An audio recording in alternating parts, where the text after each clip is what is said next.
आज की कहानी एक गांव से शुरू होती है जिसमें तानिया नाम की एक लड़की अपनी दादी के साथ रहती थी। ये गांव एक टापू के पास बसा था और ये काफी पिछड़ा हुआ गांव था। गांव के लोगों की जिंदगी बिल्कुल आदिवासियों जैसी थी। तानिया गांव के बच्चों को एक स्कूल में पढ़ाती थी और ये स्कूल गांव से थोड़ा बाहर था। वैसे तानिया देखने में बहुत खूबसूरत थी। गाँव के ज्यादातर लड़के उससे शादी करना चाहते थे, लेकिन तानिया को तो मर्द जात के नाम से ही नफरत थी। इसी गाँव में सिमोन नाम का एक आदमी रहता था और वो गांव के लोगों के लिए मीट का इंतजाम करता था। वो हफ्ते में एक बार किसी भैंस को काटता और फिर उसका मीट पूरे गांव में बांट देता था। वैसे तो सिमोन शादीशुदा था, लेकिन वो मन ही मन तानिया को चाहता था। वो जब भी गांव में मीट बांटता था तो सबसे अच्छा पीस तानिया को देता था। सिमोन की बीवी का नाम मोना था और इनके बेटे का नाम लियो। सिमोन की बीवी चाहती थी कि सिमोन बाकी आदमियों की तरह खेती करे, लेकिन सिमोन को खेती पसंद नहीं थी। बस इसी बात को लेकर उन दोनों के बीच अक्सर झगड़ा होता रहता था। वैसे सिमोन का घर गांव के बाहर था, क्योंकि उसे गांव वालों का शोर पसंद नहीं था।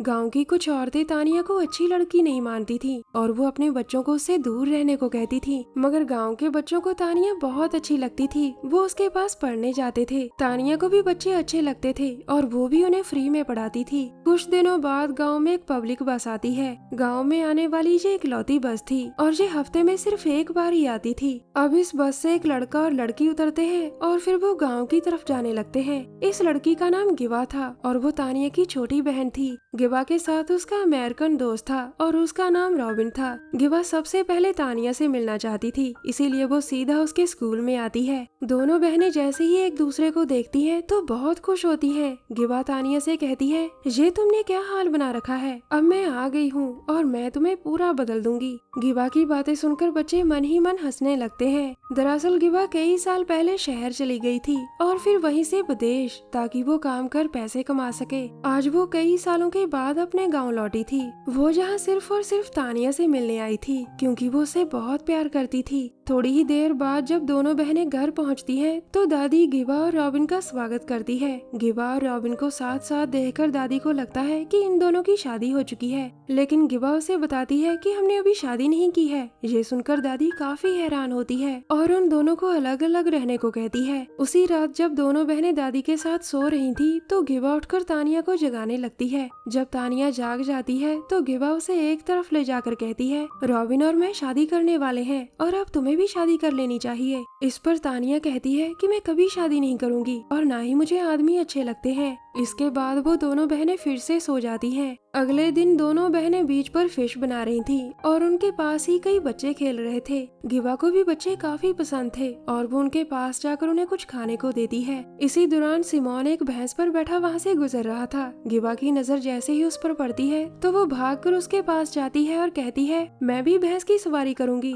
सिमोन उसकी बात मान जाता है और अपने साथ साथ उसे भी भैंस की सवारी करवाता है। कुछ देर बाद तानिया घर का काम कर रही थी और गिवा उसके पास आकर कहती है, मैं जब सिमोन के साथ थी तो मैंने देखा कि तुम्हें जलन हो रही थी। तानिया इस पर कुछ नहीं बोलती और उसे चुप देखकर गिवा कहती है, अगर तुम्हें सिमोन पसंद है तो मुझे बताओ, मैं तुम्हारी पूरी मदद करूंगी। लेकिन तानिया अब भी कुछ नहीं बोलती। शायद वो अपने राज गिवा को नहीं बताना चाहती थी। उसी रात जब सभी सो रहे थे तो गिवा चुपके से सिमोन के घर के बाहर पहुंच जाती है। इस समय सिमोन अपनी बीवी के साथ सो रहा था और गिवा जैसे ही उसका नाम पुकारती है तो वो नींद से जाग जाता है। रात को अपने घर के बाहर गिवा को देखकर वो बहुत हैरान था। वो उससे यहाँ आने का कारण पूछता है और तभी सिमोन की बीवी मोना की भी आंख खुल जाती है। रात को अपने पति को एक लड़की के साथ देखकर उसे बहुत गुस्सा आता है और वो गिवा को गालियाँ देने लग जाती है। सिमोन उसे समझाने की कोशिश करता है कि हमारे बीच कुछ नहीं है, लेकिन मोना का दिमाग पूरा हिल चुका था और वो गुस्से में आकर गिवा को मारने की कोशिश करती है। सिमोन के बार बार समझाने पर भी जब मोना नहीं रुकती तो वो उसके हाथ एक लकड़ी से बांध देता है। दूसरी तरफ तानिया की भी आंख खुल गई थी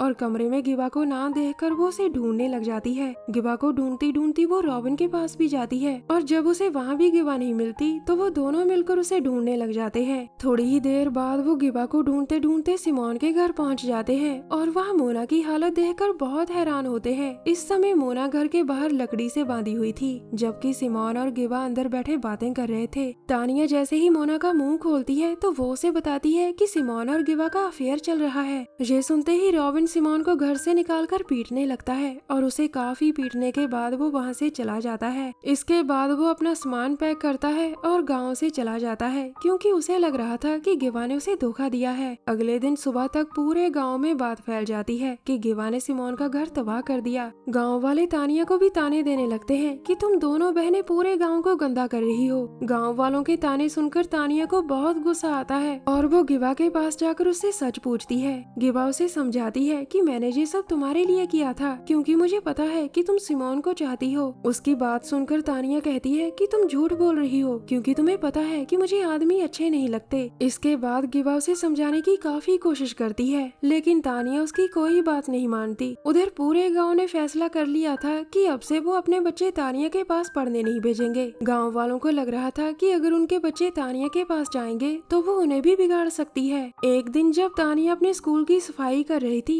तो उसे स्कूल के बाहर एक लड़की नजर आती है। वो उसे अपने पास बुलाकर पूछती है कि बच्चे स्कूल क्यों नहीं आते। इस पर लड़की कहती है क्योंकि आप दूसरों का घर खराब कर रहे हो। ये सुनकर तानिया को बहुत गुस्सा आता है और वो लड़की को थप्पड़ मारकर वहाँ से चली जाती है। उसी रात वो लड़की अपनी माँ को पूरी बात बताती है कि पहले तानिया ने मुझे अपने पास बुलाया और फिर मुझे थप्पड़ मारा। बस फिर क्या था, अगले ही दिन वो औरत पूरे गाँव को इकट्ठा कर लेती है और सभी को बताती है कि तानिया ने मेरी बेटी को मारा और उससे हमारे बच्चों को खतरा है। उसकी बात सुनकर गांव वाले तानिया को सबक सिखाने का फैसला करते हैं और उनकी सारी बातें गिवा सुन लेती है। अब गिवा जल्दी जल्दी भागकर तानिया के पास जाती है, जो इस समय अपने स्कूल में थी। गिवा उसे पूरी बात बताकर कहती है तुम्हें यहाँ से भागना होगा। ये सुनकर तानिया उससे कहती है कि नहीं, मुझे गाँव वालों से बात करनी होगी। इतना कहकर वो गाँव की तरफ भागने लगती है, लेकिन गिवा उसे रास्ते में रोक कर कहती है तुम उन्हें नहीं समझा सकती तानिया, वो लोग तुम्हें देखते ही मार सकते हैं। मगर तानिया उसकी बात नहीं मानती और दोनों बहनें आपस में लड़ पड़ती हैं। इस लड़ाई के आखिर में तानिया ने गिवा को बेहोश कर दिया था। अचानक तभी उसे गांव वाले नजर आते हैं जो उसके स्कूल तक पहुंच चुके थे और वो बहुत गुस्से में थे। गांव वालों का गुस्सा देखकर तानिया बहुत डर जाती है और वो भागकर सिमोन के पास जाती है। वो सिमोन से मदद मांगकर कहती है कि अगर तुम्हारे और गिवा के बीच कुछ नहीं था तो तुम्हें गाँव वालों को समझाना चाहिए। अचानक तभी मोना की नजर तानिया पर पड़ती है और वो उसे यहाँ से चले जाने को कहती है। सिमोन उसे समझाने लगता है, लेकिन वो उसकी बात नहीं मानती। आखिर में सिमोन को गुस्सा आ जाता है और वो मोना को पीटने लग जाता है। मोना को पीटते देख तानिया वहाँ से भाग जाती है, क्योंकि वो नहीं चाहती थी कि उसके कारण सिमोन और मोना के बीच झगड़ा हो। तानिया के जाने के बाद सिमोन मोना से कहता है कि मैं उन दोनों बहनों की मदद करूंगा। कुछ देर बाद मोना गाँव में जाती है ताकि गाँव वालों को बता सके कि सिमोन भी तानिया के साथ है। उसे गाँव में कोई नहीं दिखता, क्योंकि पूरा गाँव तानिया को ढूंढ रहा था।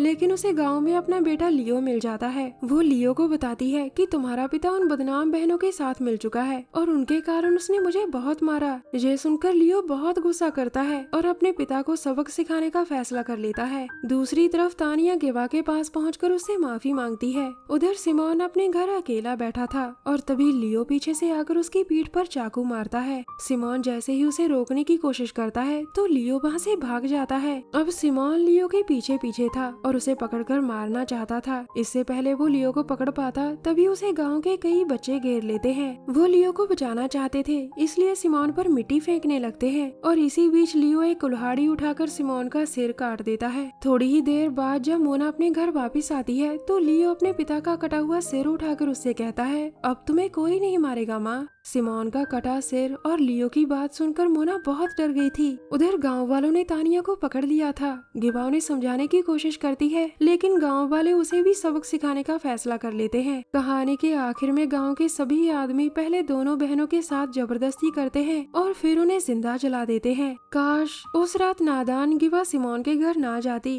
तो आज दोनों बहनें जिंदा होती। दरअसल तानिया भी मन ही मन सिमोन को चाहती थी, लेकिन उसने ये बात कभी जाहिर नहीं की थी। उसे आदमियों से इसलिए नफरत थी क्योंकि बचपन में उसका पिता उन्हें बहुत मारता था। हमारी वीडियो देखने के लिए धन्यवाद।